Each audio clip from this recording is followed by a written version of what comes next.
In the NFL, a bad first impression doesn't necessarily forecast a bad career. I mean, multi-time Super Bowl champion and Hall of Fame quarterbacks like Peyton Manning, John Elway, and Troy Aikman are all shining examples of this. However, several highly touted NFL rookies of 2024 looked so out of place and sloppy in their rookie years that we're already wondering if a disappointing career is about to ensue. So with that said, let's dive into 10 NFL first-round picks from 2024 who already look like busts.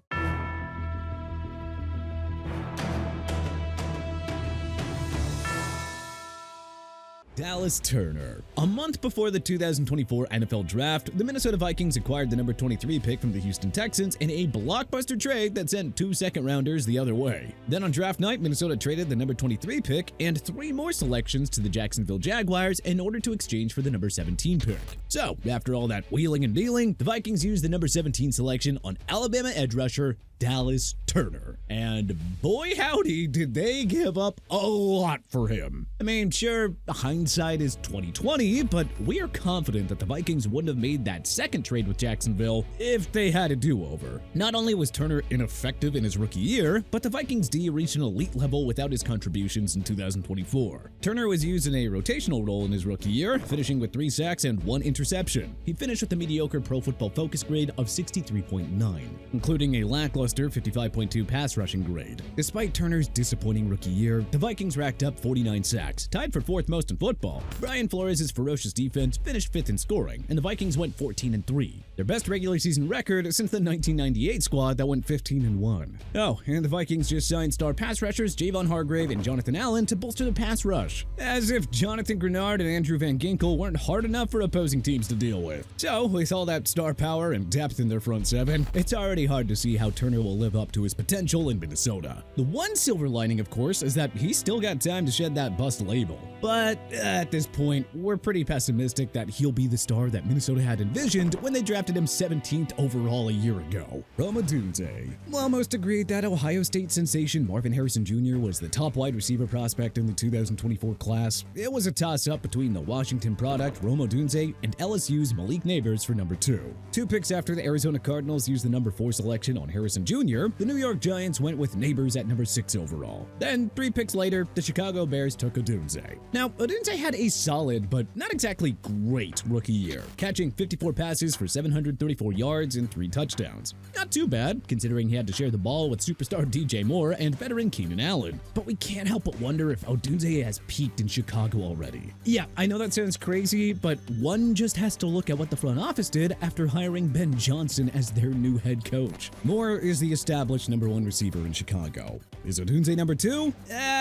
Not so fast. The Bears used their first and second round picks of 2025 on prized Michigan tight end Colston Loveland and Missouri wideout Luther Burden III. That's to say nothing of veteran tight end Cole Kmet. The Bears also have another 1,000-yard weapon and running back DeAndre Swift. So with everyone getting a slice of the pie, and you know most of it will go to Loveland, Moore, and Swift, we're struggling to see how Dunstan will hit his ceiling in Chicago. Dunstan needs to be a consistent 1,000-yard receiver to live up to expectations in Chicago, and that is much easier said than done, which is why it's not too early to hover the bust label over his head. Tyler Gayton. After future Hall of Famer Tyron Smith signed with the Jets in free agency, the Dallas Cowboys turned to Gayton as a successor. The Cowboys actually traded down 5 spots via the Detroit Lions and took Gayton at number 29 overall. Another mild surprise, given their need for help at receiver and in the secondary. But anyway, Gayton's rookie year left a lot to be desired. I mean, in 15 games, he allowed 6 sacks and committed a ridiculous 18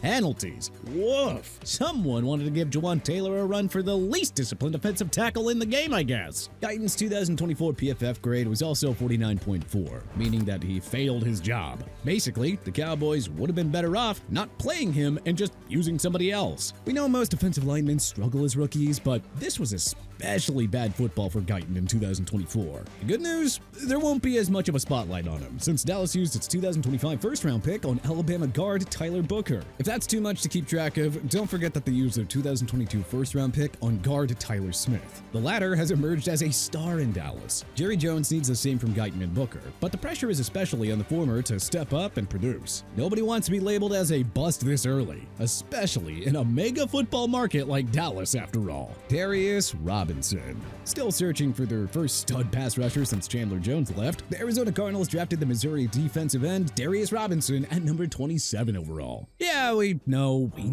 Robinson missed most of his rookie year because of injuries. But even in the 6 games that he suited up for, Robinson left a ton to be desired. He had 1 sack in 6 games, but the advanced stats painted a much uglier picture. A 48.4 PFF grade, including a 48.4 pass rush grade that was 4th worst among 219 graded interior defensive linemen. The silver lining is that Robinson's sophomore season cannot get any worse. But man, do the Cardinals wish they had a do-over on this pick. Or at least so we think. Olu Fashanu.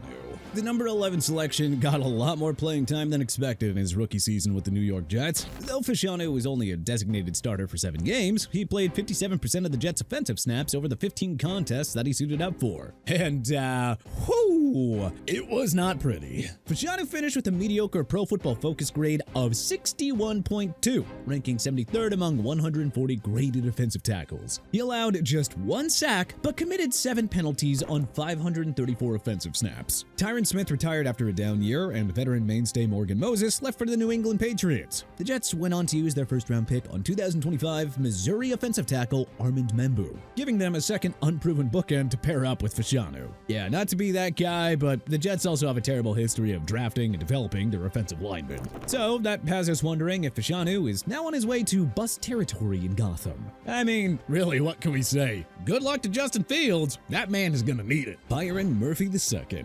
The Seattle Seahawks already had a deep front 7, so it was a bit of a surprise to see them go with a defensive lineman here. But GM John Schneider couldn't resist, taking Texas defensive tackle Byron Murphy II, no relation to the Minnesota Vikings cornerback, at number 16 overall. Murphy played about half of the Seahawks' defensive snaps in the 14 games that he suited up for, but the results didn't exactly stand out. Murphy had just half a sack and a bunch of zeros across the board. He also finished with a PFF grade of just 57.8, including an awful run defense grade of 53.6 that ranked 104th among all graded interior defensive linemen. Imagine if Seattle addressed another need and took Defensive Rookie of the Year Jared Verse, who went to the rival Los Angeles Rams 3 picks after Murphy. Or maybe a capable shutdown corner like Quinion Mitchell or Cooper DeJean. Yeah, pressure's on to produce, Mr. Murphy. If things don't pick up in year 2, that bust label will only escalate. Amari Mims. The Cincinnati Bengals had various positions of need, but offensive tackle was not among them, with Trent Brown and Orlando Brown Jr. already occupying the bookend spots. However, the Bengals loved Mims' upside and just couldn't resist, taking the Georgia offensive tackle in the 18th spot. Mims wound up getting thrown into the starter's role. However, only after Trent Brown suffered a season-ending injury in week 3. So it's hard to be too harsh on Mims. The guy went from backup to immediate starter.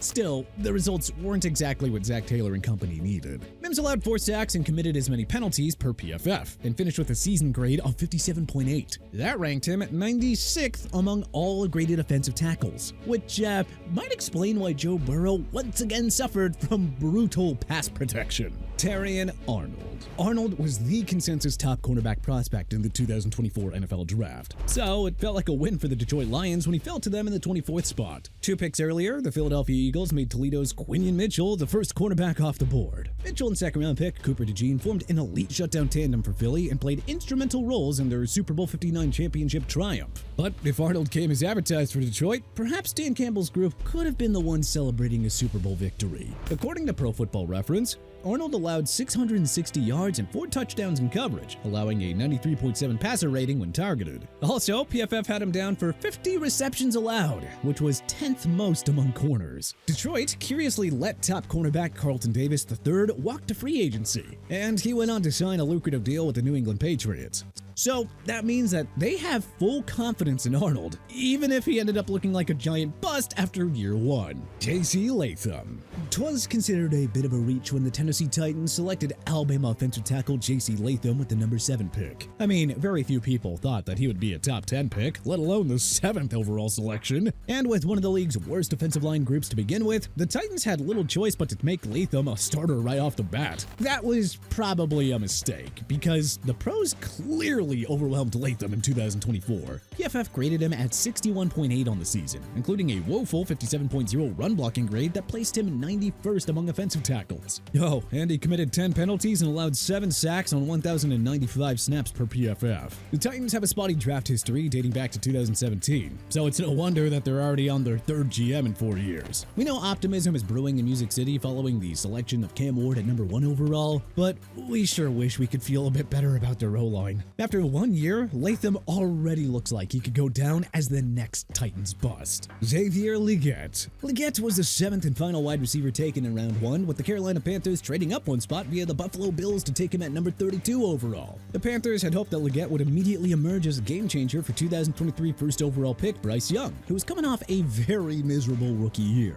But he just proved to be a non-factor in year 1, catching just 49 passes for 497 yards and 4 touchdowns. If that doesn't sound bad, well, get this. Legette's 59.1 grade at PFF was also 90th among 98 graded receivers. Yeah, PFF also had Legette down for 8 drops in his rookie year, including this brutal drop of a potential game-winning touchdown against the Philadelphia Eagles. The Panthers used their number 8 pick of 2025 on Arizona wide receiver Terrion Arnold, a strong indicator that they already don't see Legette as a capable number 1 anymore. So with Adam Thielen still there, and with Chuba Hubbard and Rico Dowdle leading the backfield, we're already struggling to see how Legette can make much of an impact in year 2. Is he about to go down as the latest Panthers big-time draft bust in the David Tepper era? Well, stay tuned. But hey, which other 2024 NFL first-round picks already look like draft busts? Do you agree with our selections on this list? Who do you think we got right here? Who do you think we got wrong? Let us know in the comment section below.